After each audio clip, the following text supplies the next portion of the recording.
Bo sheni itangira bwa mbere yari njyewe na Sabe nyine dukora ibintu biri aho ngaho. Urumva ni long story cyane. Et puis nyine igenda ikura irakura ariko nyine ku ruhande n'umuntu akora n'ibindi. Urumva icyo gihe Sabe yarakiri ku gihe, ariko nyine turakorana ibintu bigenda neza. Ndanamushimira by the way. Hari access aba yarahagiye aho umuntu ndabyibuka. Uyu munsi tugiye kuganira ku byabaye kuri Yago. Umuntu amuripotinze uko byagenze, uko yabikoze ndetse n'icyabimuteye, n'icyo Yago yakora nuko yakwitwara, ndetse n'icyo ndamwe mukwiye kumenya. Ese koko nabonye arabavuze ngo ribi byinjiremo, ese Yago itabaze ribu? Ese Yago icyo kintu uracyemera ko muri content ukora cyangwa wakoze? Byumva hari abantu waharabitse, hari umuntu waharabitse. Rero abantu ibi bintu babishyizemo urwango bumve ko rurimo, kuko uwo muntu wagiye gutukirwa kwa Yago yaranzwe. Abantu bashyize mu majwi Murungi Sabe wa Isimbi TV, bashyira mu majwi Phil Peter na Irene Murindahabi, bashyira mu majwi Rocky Junior, DJ Brian na Fata ku Mavuta. Iyo sako haba harimo. Okay, tujye muri iyo sako twinjiremo turebe. Ndagenda step by step. Yes, reka twongere tubasuhuza mwese mudukurikiye muri kano kanya. Nongeye kubaha ikaze mu biganiro byacu bya buri munsi.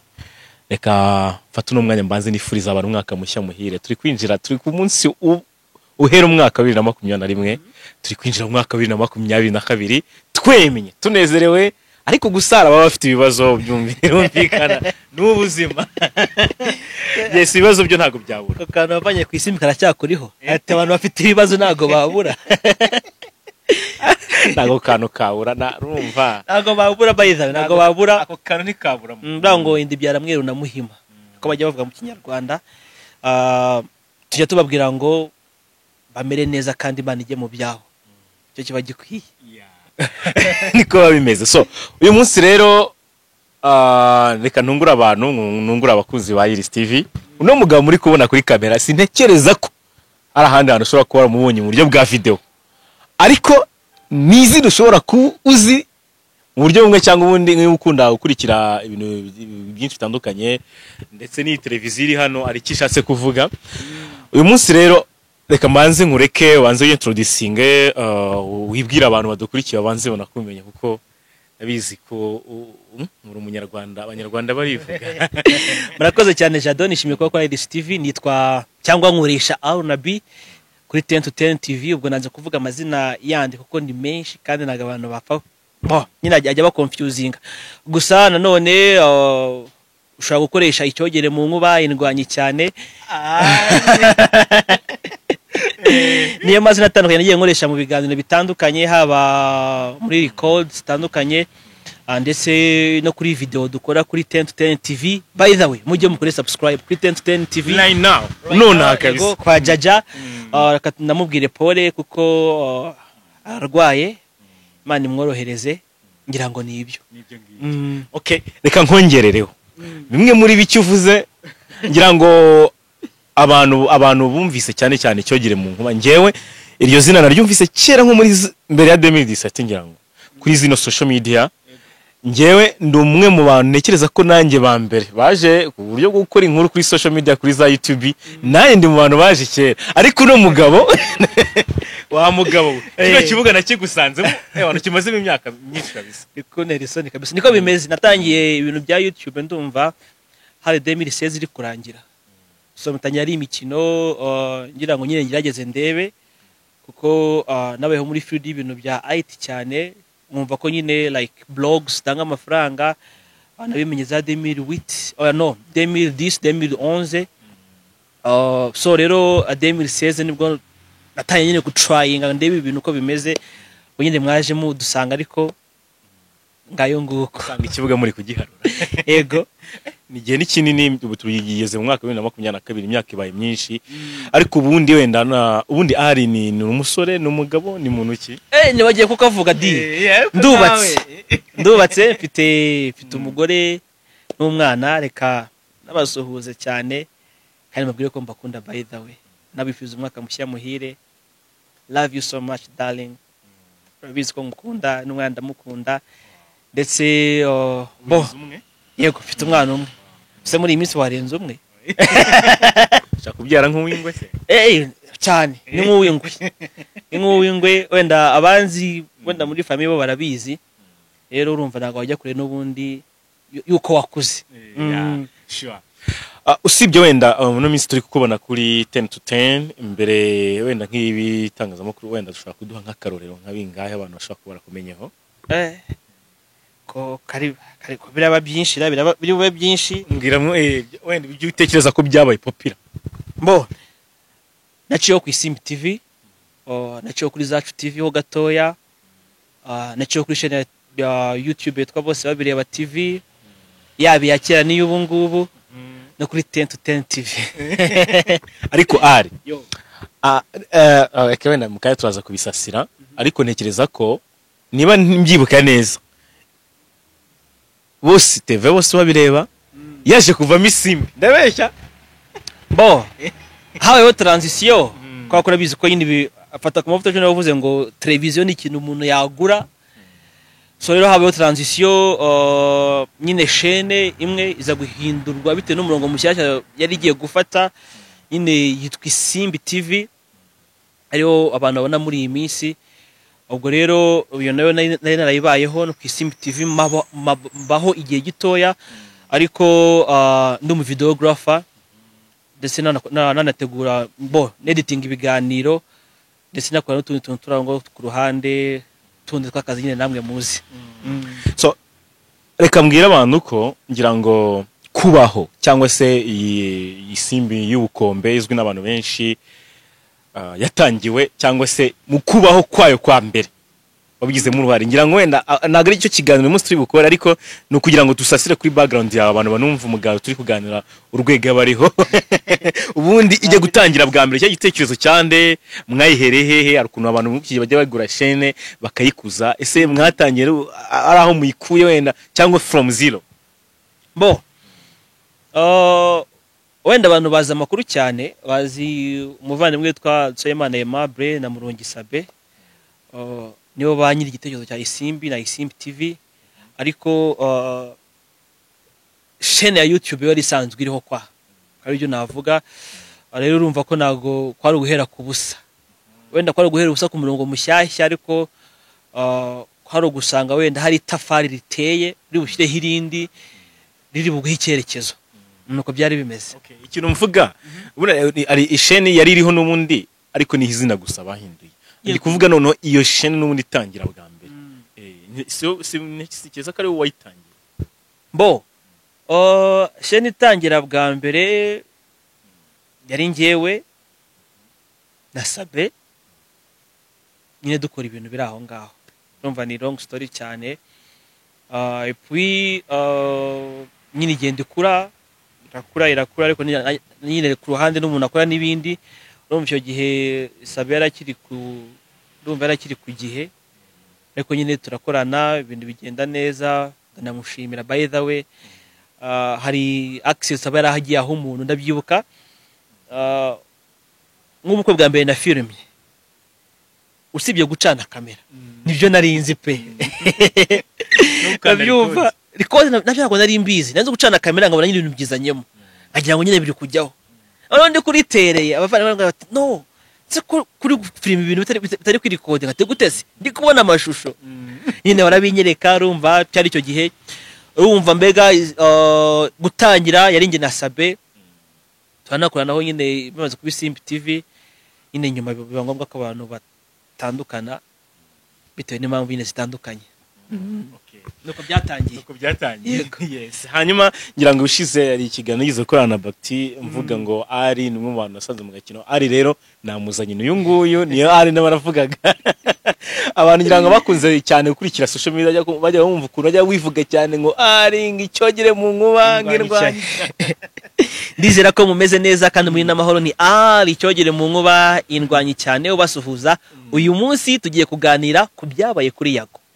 umuntu amuripotinze uko byagenze uko yabikoze ndetse n'icyabimuteye n'icyo Yago yakora nuko yakwitwara ndetse n'icyo namwe mukwiye kumenya. Ese koko nabonye arabavuze ngo ribi byinjiremo ese Yago itabaze ribu n'ibindi bitandukanye aricyo yakora ubundi ari ubushobozi bifite ibintu nk'ibyo ngibyo tugiye kubisasira ibyo tugiye kuganira kugira ngo abantu bamenye ikibazo ahantu kiri, banamenye ibiri kuvugwa, probability y'ibihari ndetse n'icyakorwa kugira ngo chaîne ya Yago TV show yongere isubire ku murongo, ndetse n'abantu bumve izi social media dukoresha uko zimeze n'abazikoraho ndetse n'ibyo batekereza. Wenda tutaratanya ndagira ngo mbwire abantu kandi bananyumve neza, hano mu Rwanda izi social media zacu twazigize social plus private life. Nka ari icyogere mu nkuba indwanye cyane, uwo ni ngewe muri kubona ahangaha, ariko amazina ari kwiranga muntu siyo mazina mu by'ukuri nababwiye, sibyo? Rero tugafata ibintu tukabigerekaho ibindi bigatuma hazamo za nzangano n'amahari abantu bagenda bumva. Donc ni mpamvu rega twabanje gusasira gati izina ryawe no kugira ngo abantu bumve ubumenyi ufite kuri izino social media n'uburambu bifitemo, kugira ngo noneho tunaganire byibuze bumva yuko ari ibitekerezo bizima uri bubahe, ari n'ingingo zumvikana uri bubahe kuri kino kintu, kuko nicyo turi bubande niyo content yacu uyu munsi. Kwibura cyangwa se kugira ibibazo kwa chaîne ya Yago bivuze iki? Ese koko ari umuntu ushaka kuba biri inyuma cyangwa ari izindi content zaba nk'umuntu bibona nyine nk'umuntu bikurikirana bya hafi? Ibyo byose turaza kugenda tubigarukaho. Hanyuma ari rero kwanza wenda watanga overview y'uko ubibona kugira ibibazo kwa chaîne ya Yago, wowe ubifata uti? Bo abantu baraza kumbabarira ngo mfite smartphone hafi, ariko muri statement Yago yavuze yakoresheje yavuze ko wamuripotinze bitabaye rimwe bitari kabiri, kandi ko yabikoze mu nyungu ze bwite kugira ngo chaîne ya Yago TV show irekere gukora. Mu by'ukuri urugero rwa mbere tubonye rw'ibi bintu Sabe byamubayeho, ngira ngo murabyibuka. Yego iya mbere byari strike yari yahawe n'abantu wenda bitewe na video yari yafashe. Iyindi nago nibuka neza ukuntu byari byagenze. Chaîne ya Free Fame ijyaga imiziki nyarwanda byayibayeho. Uyu munsi kubona banayisiba iragenda yego iba suspended. Rero kuba uyu munsi chaîne ya Yago TV show ikiriho, first of all abantu bishime, cyo ni icyambere, kuko hari ibyiringiro by'uko ibyo biri bushire, sibyo? Ariko kandi Yago kuvuga ngo umuntu akoze bibiri mu nyungu ze, sibyo?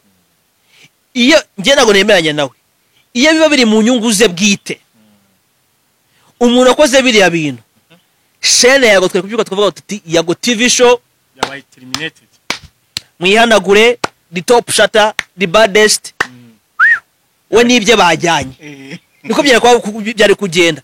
Yes. Hanyuma kugira ngo n'abantu barusheho kugenda babyumva neza, none navuga na strike, ugira urushaho kubasobanura strike ubundi biba ari ibiki, ugenda ubasobanura utuntu turi technique kugira ngo babashe gusobanukirwa neza. Bo ubundi strike ni ibihano YouTube iguha igihe wakoze amakosa runaka, kubera ko YouTube ni community, ni isi, akambyite isi. Rero muri riyasi ya YouTube hari amategeko akurikizwa. Rero ayo mategeko iyo wayishe cyangwa iyo wayarenzeho hari ibihano habwa, ibyo byitwa strike. Rero biri mu bwoko bubiri, hari copyright strike. Copyright strike ni igihano uhabwa mu gihe wakoresheje ikintu cy'undi muntu, ariko uwo muntu uwo muntu cyangwa ushinzwe inyungu ze cyangwa undi muntu wenda yego akaba yakuripotinga. Urugero, ushaka kuvana video ya Iris mwakoze footage zanyu nkazikoresha mu buryo mwe mutishimiye, noneho mukandipotinga bakambwira ko nakoresheje ikintu cy'undi muntu nta burenganzira mfite, sibyo? Ngira ngo abantu bajya babona muri description bavuga bati video yakozwe kubera education purpose cyangwa entertainment purpose n'ibindi bitandukanye.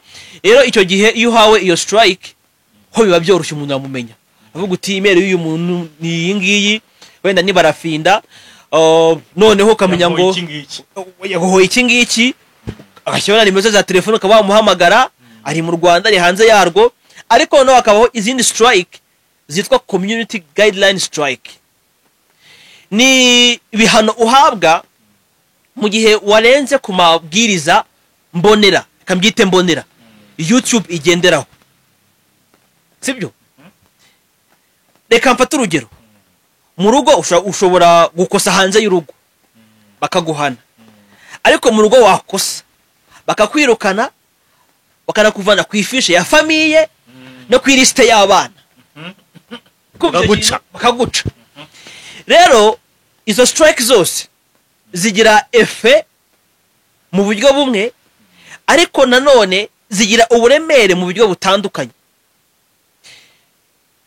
strike ya mbere nabwiye copyright strike iyo ni ahari wakuripotinze ukubona email ye babigaragara umbwira uti muvandi ese uko nakoze amakosa wakoze ka retraction ko nazongera ko bitazongera ukambabarira sibyo ariko community guideline strike watutse umuntu ufite ivangura wabyuzinze abana waharabitse nabyumva watukanye werekanye ibice by'ibanga by'umuntu wagize ibi nibi nabyumva ibintu bishobora kugira ingaruka kuri community cyangwa se mu buzima rusange bw'abantu ibintu bituma YouTube igira isura itari nziza kuko YouTube ni uruganda rero iyo uje urugero ngagutuka akwita imbwa akwita ikimara agutukira umugore ngagutukira umwana abyumva iyo societe ibaye societe mbi abantu batari bwishimire kandi ikitije umurindi iyo harassment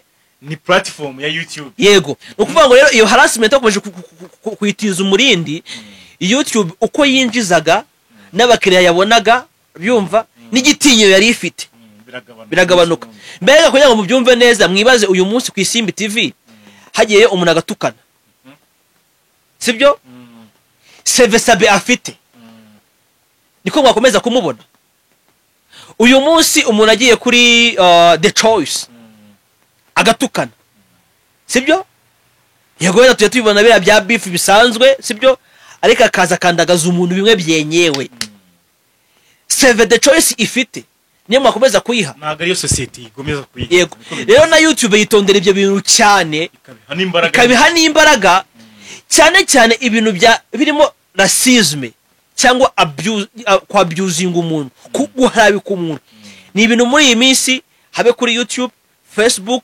Twitter Instagram TikTok n'izindi zitandukanye ni ibintu bari kwitondera cyane rero twinjiye kuri case ya Yago ni nababwiye ko mukwiye kwishimira first of all ko chaîne ya Yago ikigaragara uwakoze ibi bintu ngiye mu mbone yanjye uko mbibona Yago yavuze ko ari mu nyungu ze bwite ariko ndashaka mbumvisha iki kintu kugira ngo muze kubisobanukirwa neza iyo tugiye kuripotinga video ku bintu bya abusement cyangwa bya sexual harassment n'ibindi bitandukanye yego ngewe ngira ngo abantu bajya babona ahantu bo ni mavuga muraturepotinga muratuma reka mbihorere iyo ugiye kuripotinga uhita nyine ko ugiye kuripotinga hari copyright hari uyu muntu yavuze ibintu bibi yakoresheje abana nabi mbega ugahitamo sibyo ariko hari n'ibisobanuro utanga bishyigikira iyo report ugiye gukora kugira ngo ihabwe agaciro yego kuko abakoze iyi YouTube ni abantu bari intelligent bafite IQ kandi bakoresha neza rero kugira ngo birinde ko batakaza abantu community yabo gacishwamo ijisho hari imirongo bashyiraho ngiye kuripotinga video yawe wanutse iri mu Kinyarwanda ndashyiramo ibisobanuro yitwa kanaka Iris TV afasha umugore wanjye yitwa kanaka bamuvuga ibingibi nanjye baramfata baramvuga ibintu nivangura amoko nivangura ruhu nisebanya ndagira ngo umujyi cyo mubikoraho akabona email yawe akagusubiza akakubwira bati noneho bakayanaliza akakubwira ati noneho tanga ubusobanuro buruseho. Video yawe uri mu kinyarwanda no dushaka ko tubye ngo ku minota 15 batutse umugore wawe bamututse ibiki ugatanga izo details zose sibyo bakajyamo bakanariza koko bakareba ibyo uvuga n'ibyo bihura n'ibyo n'ibiri mu kiganiro bakabona gufata action bakagwa community guideline strike sibyo iyo uruhare runini rugirwamo involvement na YouTube team aho kuba uwakoze report. Wakoze report ni kimwe n'uwakoze no kwiyemera ni ikindi. Rero uyu muntu iyo aba yanga Yago shene Yago uyu munsi yari kuba itariho. Birashoka ko yabona strike 3 yego zihesha ubushobozi bwo kwikura. Yewe ni cyemeza ko ibintu atari urwango. Nuko nyiri ubwite yavuze ngo uyu muntu adushinja kumutuka. Numva ko kantu no kumuharabika. Ese Yago icyo kintu uracyemera ko muri content ukora cyangwa wakoze? Byumva hari abantu waharabitse, hari umuntu waharabitse.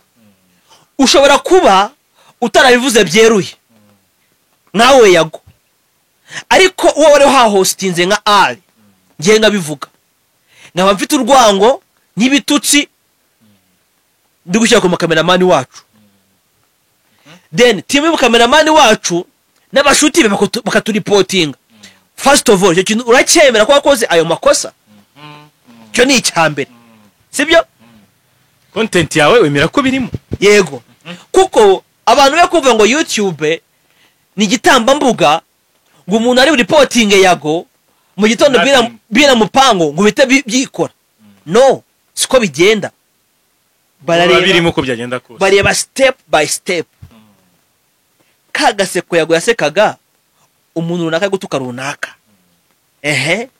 Harya bimeze biti? Yarabishyigikiye. Ukumva icyo kintu sibyo wa muntu wazanye. Fate ngo nk'ubu ngo umaze iminsi bone nkundura wende hari mu Rwanda kuri Twitter bavuga ngo abantu bakoresha busikete babafunge niki. Buri umuntu agiye akavuga ati uyu muntu ararwaye. Mapozo kwa muganga ngizi. Baba munywesheje amayoga. Na shene yawe mu gitondo niyo yaba strike imwe ishobora kuvaho. Kuko urumva wakoze ibyaha ndenga kamere. Ufite ubumuga wamunywesheje inzoga wamukoresheje. Nta burenganzira ufite ndana urugero unarangije umukoresha ibikoza soni. Urumva ko wari tuvaho.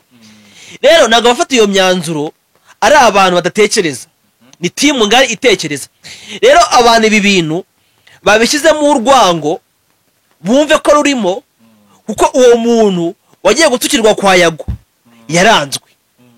Nawe kugusubiza Yago babyumva yamwanze aramuripotinga. Abantu bumva iki kintu umuntu ari reportinze Yago sorry umuntu ari reportinze Yago nagazwi. Impamvu atazwi ni iyi ngiyi. Strike yabonye cyangwa warning yabonye ni community guideline decision which is taken by YouTube team themselves, not anyone else. Kuburyo udashobora kumenya ngo ninde exactly wakoze icyo kintu. Kuko muri email baguhanye akubwira bati Yago TV show your video have been taken down for the following reason: sexual harassment, abusive, bla bla bla bla bla bla bla.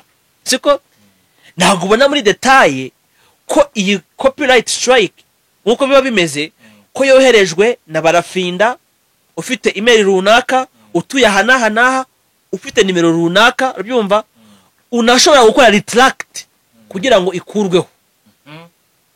None se ushatse kuvuga ko icyo yagavuga ko uwo muntu amuzi kandi ko asanzwe amushinjwa ibyo bintu byabitandukanye n'ukuri? Yago kubaza uwo muntu sibyo birashoboka kuko urwo rwango rwakorewe kwa Yago uwo muntu abantu bumva iki kintu uyu muntu arashinja Yago urwango naga mushinja akakora neza reka da aramushinja urwango wazanye runaka mwicaranye muranuka muranyanga nicyo uwo muntu ashinja Yago sibyo. Yago rero kumumenya kuko video yavuyeho ayizi uwo muntu kumumenya biroroshye, ariko nawe gutobora ngo avuge uyu muntu ni kanaka, sibyo?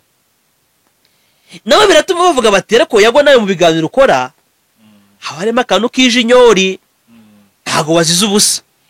Rero Yago uko ngewe nabyanarije, Yago afite community guideline strike, kuko iyo biza kuba bimeze nk'uko byabaye kuri Sabe, twari kubona Yago washyize hanze email yamuripotinze na nimero de telefone n'amazina umuntu yakoresheje, nkuko Sabe igize kubikora. Yego, kuvuga ati umuntu witwa runaka uri mu Bugande yandipotinze ari kunyaka 6,000,000 ngo natazima chaîne ya YouTube yanye ya Isim TV iri buveho. Ntabwo tuzi nimba yarabikoze, ariko Isim TV n'ubu ngubu irahari. Ariko nawe byabyo byose hari uko yirinze. Rero Yago icyo yazize ni ukuvayoletinga izo community guideline za YouTube, sibyo?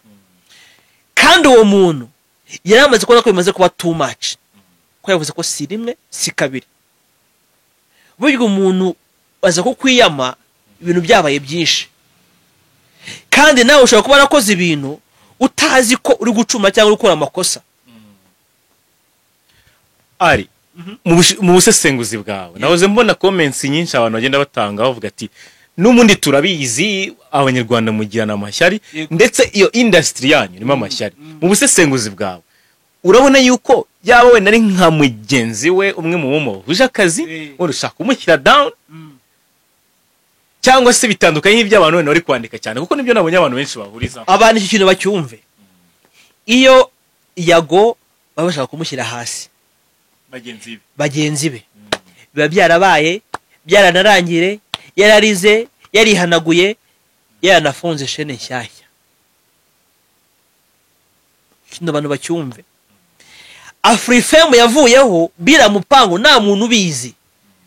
Turabyuka sinzi indirimbo yari yasohotse ya Bruce Melody ahari, sashinze Afrifame bangira umusazi bati ibintu ushaka nibibaho, ati byarangiye bati se mama magaye umuvandimwe umwe Red Blue ti bitaka Afrifame unyibuze, Afrifame yavuyeho bati se byagenze gute, ABCDE twumva nibyo. Rero iyo ruba arurwa iyo biba ari ishyari ry'uko Yago akora neza, abantu bashaka kumusubiza inyuma, nkuko byavuzwe ko yimwaga abatumirwa cyangwa bakabuzwa kugiwe. Byo nabyo nyerekeza ko ari bituma abantu babiheraho. Ubyumva? Mu byukuri byari kuba byarabaye cyangwa byamaze kuba, kuko inzira zazo kubikora ni nyinshi. Yago afite content yitwa Now Now, ntabwo ibi mbivuze ngo mu reporting, sibyo? Nubwo ashyiraho ngo amashusho nayakuye ku Isimbi TV, ngo amashusho nayakuye kuri The Choice, ngo kuri Iris n'iki ngira ngo murabizi ko Yago ni umwe mu bantu iyo abonye ikintu gishekeze wenda kuri Iris cyangwa kuri 10 TV agishyiraho ko cyakabaye, kugira ngo n'abantu babone iyo brand babe bayisura. Rero ku reportinga afite izo video zacu zanyu zawe ni ibintu byoroshye muri Now Now, sibyo? Rero icyabaye kuri Yago ni community guideline, kandi niyo ikomeye, kuko kuvugana na YouTube team biragoye cyane mu gihe iyo udafite communication skills na fact zigushyigikira. Rero bivuze ko Yago gufata umwanzuro ko baretse gukora kugeza igihe atazi biri parufe kuri we, ariko nanone si biri parufe mu gihe urwo rwango ashinjwa ko rwakorewe iwe rutarahava. Abantu bansubona no kwicyo kintu tutaraji champion cyangwa tukiveho. Umuntu ashobora kwita yibaza ariko se ko ndi kuyibona iriho akabavuga ngo mbaye mpagaze, ibyo bintu bitewe ni bo iyo baguhanye iyo YouTube guhanye like iyo go strike, ubwa strike imwe wafungura ku mashine yavuga bati you have been logged out, logging in, ukinjira mu cyitwa School of Copyright, kugira ngo abantu bajye bona copyright strike barabizi cyane, ugahitamo bagenda bakubaza none ukagaruka ku murongo, sibyo? Ariko muri ako kanya ushobora gukomeza kwa uploading kuri copyright strike, yego yewe niyo ufite ebyiri urakomeza ugakora, ariko kuri community guideline strike baguha igihe kugira bati you are not allowed to upload mu gihe kingana gutyo cy'iminsi iyi, sibyo? bivuze ngo si amahitamo ye ahubwo kugendera ku murongo wahawe na YouTube. Ni ibihano yahawe, kandi ibyo bihano the more biba extended cyangwa the more byiyongera bituma shene yawe abyumva isubira hasi. Rero Yago kuba we azi uwo muntu ndahamya kamuzi ko yirinze kumuvuga, sibyo? Kandi n'imvano cyangwa ikiganiro byakorewe umuntu cyarakizi nuko yirinze kukivuga. Birababaje gutakaza umutwe n'igihimba n'amaboko n'amaguru ugasigara n'ibirenge n'inzara. Kuvuga iki? None se umaze iminsi ukoresha busikete, ubu busikete atakaye, sibyo? Inyogo ye nugira access, sibyo? Cyangwa abantu bayo barebaga cyane harya ubwo nubucitse umutwe n'igihimba icyarimwe. Rero kuko ibi bintu nagiye mbona abantu bavuga ibintu bitandukanye, banakora analysis zitandukanye, ibi bintu birimo kwanga kwiteranya no kwihanira no kuryumaho, kandi ibyo ngibyo nabyo birateza urujijo muri iyi community dukoreramo, muri audience. Ni ukuvuga ngo Yago strike afite zizamara amezi 3 mu kwezi kwa 12. Niba ari ebyiri aramutse abonye indimwe ya YouTube community guideline strike, YouTube yetwe tatuyibagirwa ejo mu gitondo tayari. Ari copyright strike akabona indi bamuha iminsi 7 yo kuvugana n'uwo muntu bakadiringa, bitakunda nabwo shene ikavaho. Bumve ko yahuye na kintu kiri very dangerous, mbese kitaburanwa. Ni ukuvuga ngo Yago nyine ahari ni muri ndabyemeye. YouTube irambwiye ngo ugiye kumara ukwezi utuploading, bantu kugwa agahe gato ya nk'icyumweru cyangwa ibyumweru 2 utuploading, ariko nawe ukora claim, sibyo? Uti ndabyemeye, sibyo?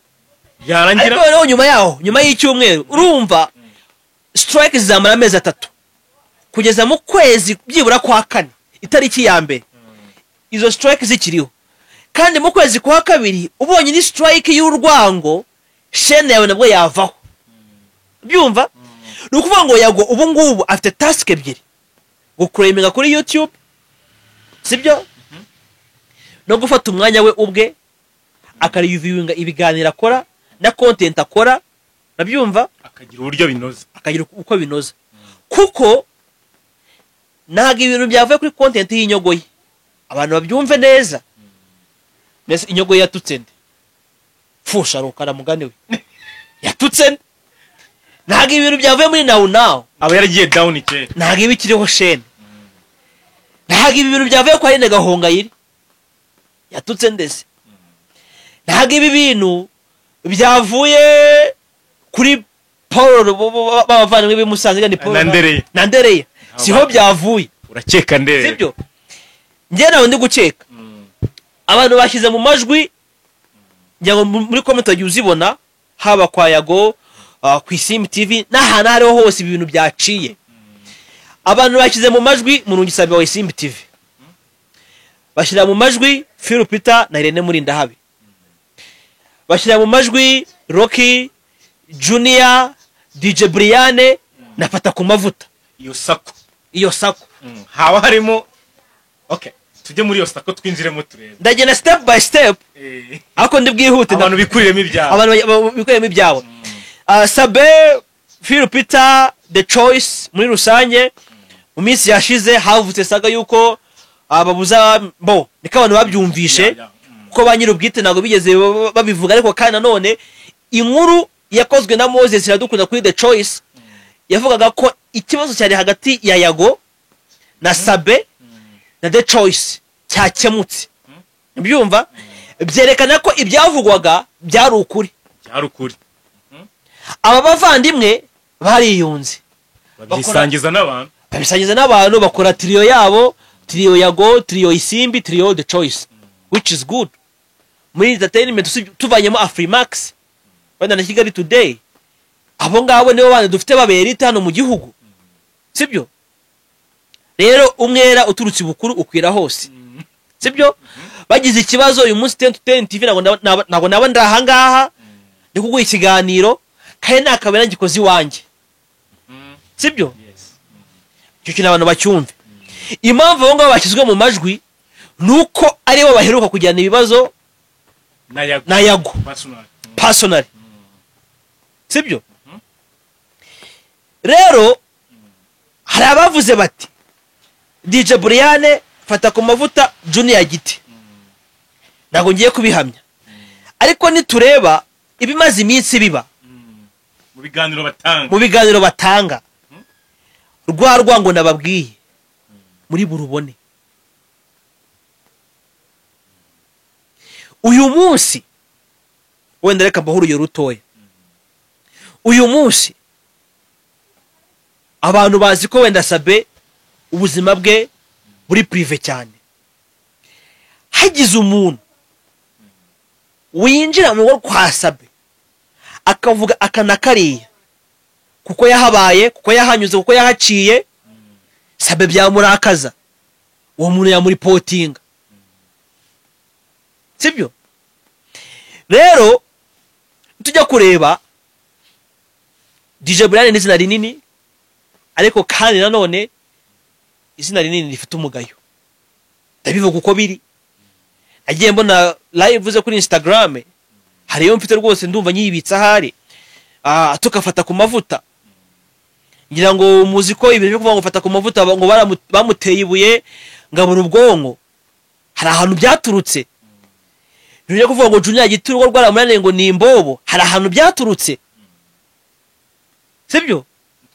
Utwo tuntu rero bita gutwika nibyo koko arabo tubabaza, byumva, sibyo? Nibyo koko mva ku Isimbi TV nka Brian ngajya kwa Yago ngatwika, ariko mu gutwika kose nkora ni habara amagambo mabi, byumva? Cyangwa simbura aho ndengera abantu bajye babyibuka. Izi mbuga nkoranyambaga aho zitubeshya tukarengera, nkarengera ibintu nibigende neza. Ibyo bintu birahari rero, kuko bihari biri kugira ingaruka kuri Yago. Kuko ndaguha urugero, hari abavuze ngo ibi bintu byakozwe na Junior Giti kuko ngo Brian ubwo ariko kwa Yago yikarakasha akavuga ngo Junior ni imbobo, yataye urugo, byaramunaniye n'ibindi bitandukanye. Suis désolé, ibyo mwarabibonye, bena sindi kubikoti uko bikwiye nkuko babivuze, ariko ibyo bintu birahari, byumva byagiye bigaragara. Urumva ko Junior afite ko kabaye ari we, afite impamvu yo gukora ibyo bintu. Ni kurugero utanga ntago pointings n'urugero ndi gutanga biramutse koko binabaye nabyo birashoboka, sibyo? Noneho byaba bivuye mu kiganiro DJ Brian yakoze, abantu akavuga bati ko Brian tumana kwa Sabe ari inshuti ye, aho siyashizemo akaboko ibintu bigenda uko nguko akagira hasunikishiriza. Abantu bakavuga bati ko twajyaga tubona Brian kwa Yago cyane, tukaba tumubonyeyo muri iyi minsi kuva mu kwa karindwi kugera mu kwa 12, shene yawe kabigize ikibazo, hajye ubwo turabishyira kuri indi. Ukumva icyo kintu ahantu abantu bahita bajya, sibyo? Fata ku mavuta naho bikabuko, sibyo? Rero igihari ni iki ngiki, Yago yakoze ikosa bibasira uwo muntu, kandi nawe ashize amanga akamuvuga. Nuko nyine hari mugenzi wanjye Jalas ugeze kuvuga ngo iyo utewe ukajya gutabaza mbere y'abandi ugirirwa impuhwe nyinshi. Uyu muntu aripotinze Yago aramutse agaragara akavuga ati ngewe Yago dore ibyo yankoreye, Yago twamuciraho iteka.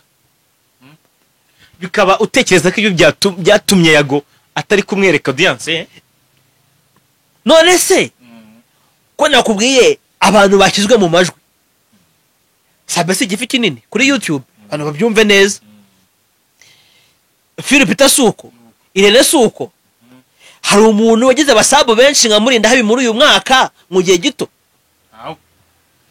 hari umuntu wagize viewership nyinshi nka Brian muri uyu mwaka nawe ntawe wenda barahari akatufata super manager barahari sibyo ariko mu bigitsina gore ntabahari hari umuntu twabonye ku mashene menshi muri uyu mwaka nka Junior cyangwa nka Rocky cyangwa ngafata ku mavuta barahari none se nutakaza izo contact sibyo mu byukuri urabusigaranye iki none se nahishira umuraza akamumaraho urubyaro nakazi ke niho uraba wizize yago nakomeza kumuhishira araba yizize nyine ushyigikiye ko yamugaragaza cyangwa ushyigikiye ko yabikoze n'ibyo ushyigikiye icyo ushyigikiye ni iki ngiki wari potinze yago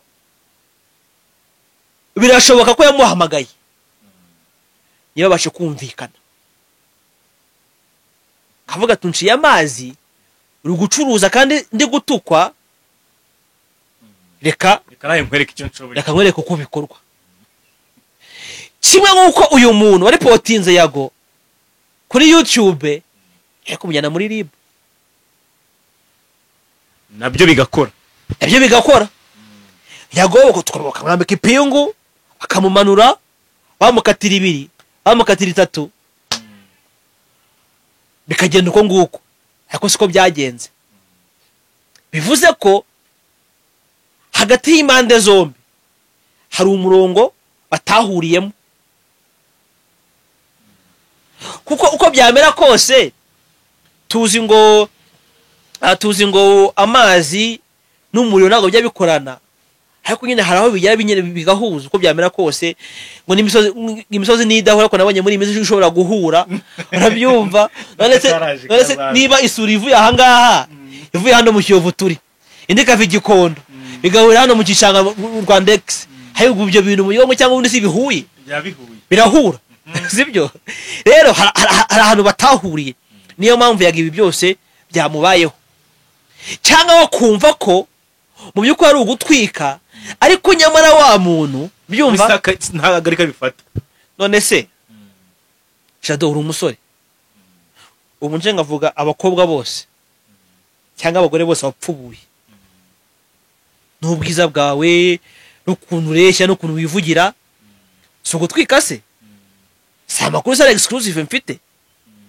hariga byakugwa neza nkukizeho umugayo reporting umuntu wakoze ibintu rero abantu babyumve neza yashizweho umugayo n'ibyakorewe kwa Yago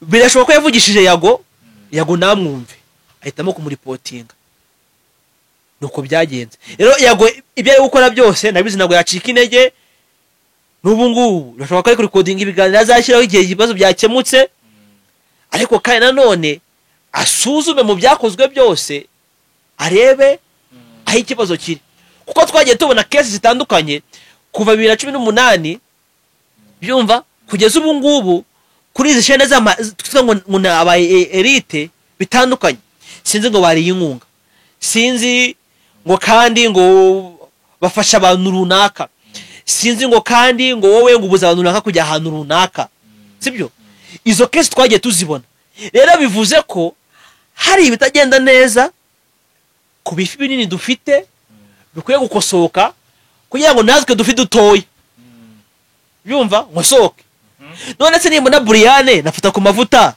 batonganye haye nyenza n'umuntu nkamwita gatonganira ku bifi binini yego nyenza n'umuntu nkamwita muri umuntu wa DJ Brian cyangwa afata ku mavuta sinzamugonganisha nafata ku mavuta na Majide Braka na Pifra na Iris na 10 to 10 kugira ngo nkureme ikintu sibyo erega abantu bumve ko mu Rwanda ukora ibintu bisa Sabe abona umuntu wari indaya kafata urwo rugero hariho nabonye nimugora sinzi titre yanditse abyumva uwo muntu yamubona byumva kamukoresha kandi ibyo bihumbi 100 ejo bundi nanjye ngamubona nkamukoresha ngo ibihumbi 50 akazajya kuri chaîne yitwa ngo tubivuge urabyumva tuzubake tube tuyiretse tubivuge urabyumva iriho tuzubake iriho urabyumva tubivuge uwo muntu ageze kuri viewership y'ibihumbi 5 none se uracyabona yakakwayago ameni kwa Sabe ajyayo ariko ajyanye nande na Asiya Big Boss atarapfa hari amasheni tukimubonaho sibyo rero mu Rwanda dukora kopi ya kore iyo ngewe nkoze kopi bikamira Iris ikora kore bikayihira tende gakora kore bikayihira kugeza ku muntu wa nyuma sibyo rero ibintu bimeze nk'uko nguko nta kuntu bitazamo urwango n'amashyari n'amakosa niba DJ Brian cyangwa undi muntu runaka avugiye ikintu kibi kuri chaîne ifite abasabu byumva ibihumbi 500 cyangwa ibihumbi 700 uribaza kuri chaîne ya Yago cyangwa yanjye ifite abasabu ibihumbi 300 azakora ibiki zamuha rugari of course uko byagenze ya so ngira ngo rero abantu bari kubyumva ni birebire ariko uko byagenda kose muri analyse arakoze ngiye ku giti cyanjye ari byo mbashije kumvamo bimfashije cyangwa se bitumye mfata umurongo runaka ku cyerekezo cya Yago TV show kugana ku busozo kwacu rero ndagira ngo wenda nk'abakunzi ba Yago TV show by'umwihariko wenda uba muri mungenge ese icyizere yari ni iki ugaruka kwa Yago nukuhe urabona iherezo ryayo ari yihe ese bigiye kwice igiye kuba down cyangwa se rashobora kishora no kutagaruka wenda ngira overview atanga kuri prediction sawa mu minsi iri imbere abantu ni bahumure kuko ibyabaye byabaye kubiganira muri specific byumva noneho kuba ari ikiganiro kimwe byabayeho ni bahumure byumva Yago agiye kubikemura yakwifashisha YouTube yakwifashisha RIB yakwifashisha iki simbizi nicaye ariko afite ko ari bubikemure rero Yago TV show iragaruka penalty bamuhaye ko batakwa uploadinga nirangira ya uploading ariko nawe nakora amakosa nkayo yakoze babwije ukuri ko Yago iri bugende ese ko nabonye na Dream TV aruko nayo se biganiro rwose basibye ngo rero nibi nakubwiraga sibyo content dukora zimeze gute abantu cyo kintu bacyumve kuko turatwika ariko nyamara YouTube yo ntagari kibifata none se Dream TV ishaka manager abantu baramuzi content akora niba zigibwa himaka tuje tuvuga ngo tuvuga no mazina yazo twe kuruca ku ruhande ngo ibiki nibiki nabyumva niba ufata abantu kabishaka ari abatinganyi atari abatinganyi uhagaze he kandi uyu munsi isi turimo urabyumva cyitwa ino community y'abagirana bahuje ibitsina nta bantu bakwiye kwakirwa muri society kimwe nk'abandi bantu man ibi bagira abantu ba extra hari umu YouTuber witwa Logan Paul kugira abantu bumve byumva kugira abantu bumve ibintu Logan Paul agiye muri Japan muri Suicide Forest mu Japan ari ishyamba abantu biyahuriramo by mistake muri frame ye hazamo umurambo Logan Paul twari tuzi kuri YouTube yahise asezera acika intege even na cases zabaye byagiye no mu nkiko noneho abantu si baripotinga Logan Paul gusa ahubwo bajyana YouTube nk'ikigo Google nk'ikigo mpapa abantu bumve ibintu ukuntu biba bikomeye sibyo rero kuzana Nessa ukazana ngo sinzi runaka nyine uri gutwika ariko nyamara nyine ibiri bube kuri Yago birakwereka isomo ry'uko content yawe itari serious rero ibyo nibyo YouTube ibirwanya uyu munsi ujuga tukaba abaryamana bahuje ibitsina ndaguhuriye bimwe byabaye muri press conference ya Mr. Rwanda ejo bundi ubushene zose zavaho nukubuza umuntu bwisanzure nironda koko nironda ruhu nironda miterere nironda gitsina sibyo shene yavaho uyu munsi nje yamajya mubona ibiganiro ibiganiro by'agahinda abantu bajya bakora, yego baba barahuye n'ibintu bitandukanye mu buzima bwabo, ariko kuvuga ngo kandi abazungu ngo bamfashe nabi, papa uzi ko bakuripotinga uri kwangisha abirabura abazungu, kandi koko rero ugasanga nibyo. Hari umuntu ejo navuze ngo abazungu ngo gushaka umuzungukazi cyangwa icyo kiganiro kibonye n'ibindi bitandukanye, sibyo? Hari barakuripotinga. Niba Logan Paul baramuripotinze, uyu mupasita TB Joshua uherutse gupfa nawe shene yabaye ripotinze barihagarika. Niba Trump ashobora kubaninga Twitter account ziwe, niba RK ashobora kuvuga ngo indirimbo zawe ziri kuri shene zawe officiel tuzikuyeho, wowe uri igiki cyo gutumira umuntu akaza gutukana kuri shene yawe? Izina ryose waba ufite ku isi barikura kugira ngo bangize platform imareye idafite ikimaze. Niko YouTube ibifata. Buriya Yago ikiganiro bamuripotinze suko umukinege ntacyo cyari kimaze kuko kirimo urwango. Imana ngiye birutse kumbaho ntabwo ndi bubivuge, arahamagara bambwira ati ako kantu kavanemo, nagiye nkavanamo n'umutima mwiza bakubereye imfuro. Ariko urumva uwo muntu suko ibyo bintu yarabinaniwe ariko yari kubikora, ariko kuko yaranzi byari byoroshye. Rero n'uwo muntu aripotinze Yago yamuciyeho ariko ntiyamwumva. Reka dusoze kuri iki kintu. Hari abavuze bati Yago ajye muri RIB. Icyo byatanga ikiyese RIB yagenza YouTube. Usibye kubaza Yago ngo bari mufitanye urwango nibande akabavuga kujya gutanga statement yabo, nabo kwerekana ko umuntu Yago nawe afite urwango yumva, ahubwo byakomera kurushaho, byazamo ibindi bibazo. Kuko urumva niba YouTube rero yavanyeho video atari umuntu ukajya kurega muri RIB, kugira bati kwa liste y'abantu bajyaga baguhamagara gutera ubwoba, avuga ko bakwanga ko kuri iyo liste bakabahamagara, ariko nakoze ikiganiro na runaka aradutuka aratwandagaza, umugenzacyaha mukajya mu bushinjacyaha ukajya mu nkiko, byaba birebire. Rero RIB ntacyo yakemura, sibyo bijyanye na YouTube. Yego, kuko nubundi uyu muntu uri gushinja Yago urwango nawe ntabwo yagiye muri RIB, sibyo? Hari ahandi yaciye. Rero icyo Yago yakora no gutegereza ayo mezi 3 agashira bikarangira, ariko kandi nanone agahindura content akora kugira ngo ibintu bigende neza muri rusange. Naho wabe kuvuga ngo Sabe arabyumva, abo bari ngo tubazi, ariko igihe hari n'urwango, kandi urwango ntabwo rwavuye ku bantu bato kuko ntabwo bafite ibintu baza guhanganira. Yarumva ngo abantu hano bakuru babona za viewership bahanganira amafaranga tubishyura, ntamuntu nishyura by the way.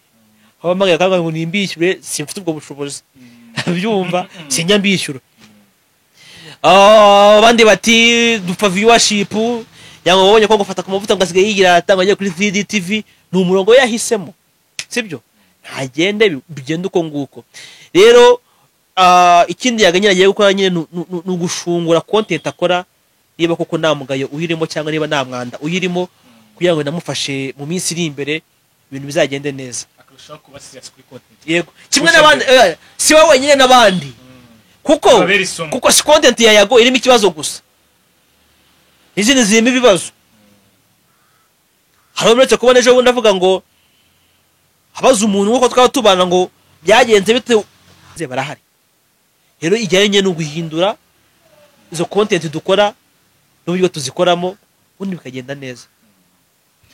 Yes, ngira ngo rero aragerageje kuca hirya no hino inguni zose kugira ngo dusobanukirwe, twumve, ndetse tugire na message dusigarana kuri kino kintu kiba cyabaye, kiba nekereza ko cya fixe audience nini y'abantu bakurikira ibintu byacu bya social media hano mu Rwanda ndetse no hakurya y'imbibi zarwo. Bakoze umukobwa umwe agatukisha bose.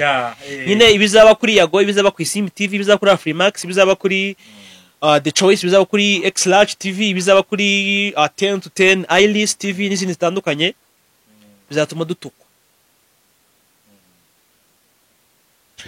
Yes, nuko bimeze. Reka dusoze tugushimira cyane kuri overview uduha cyangwa se ibitekerezo rusange kuri kino kintu. Nekereza ko abantu bari bugushimire cyangwa se bari butange comments zabo nabo ko babyumva. Iyo collection y'ibyo bintu byose, comments zanyu, ibitekerezo byanyu ndetse n'ibyo tuganira akakanya bituma byibuze tugenda tugira ibyo twumvamo n'ibyo twungurana. Turagushimiye cyane. mwakoze cyane, nanjye nishimiye kubana namwe. Ubwo ibindi kuri 10 to 10 TV, Imana ibahe umugisha, umwaka mushya muhire, mubizi ko tubakunda. Tujya tuvuga ngo mujye muhaha muronke, mugabana amashyo, ibintu byinshi bitandukanye, ariko ibyo ntabwo twabigabana byose tutumva, tutanagira cyangwa tutanumvikana na bagenzi bacu. Hari ibibazo biba muri bino bintu, umuntu akumva ko ari igikomerezwa, kumva ko iki n'iki n'iki, ariko nyamara ucirinze ibintu byamera neza cyane. Yes, uyu mugabo w'ibitekerezo byiza gutya rero muramusanga kuri 10 to 10, ndetse ni Jaja mwakunze nanone kwa Yago, ni collection nziza, mumva ko arabaga ndako n'umuryango mwiza. Ari abagabo b'abahanga, rero abakobwa b'abahanga mu videography. So ndabashimiye, yari Jado, tuyishimiye, ndetse na 10 to 10 mufatanye, mukomeze mubane natwe mu biganiro bitandukanye, mukomeze mwagura umuryango wacu, yaba kuri 10 to 10 na Iris TV, mukande subscribe, dukomeze tubane mu byinshi bitandukanye. Bye bye. Nakoze cyane Nakamucyamuye kuri twese.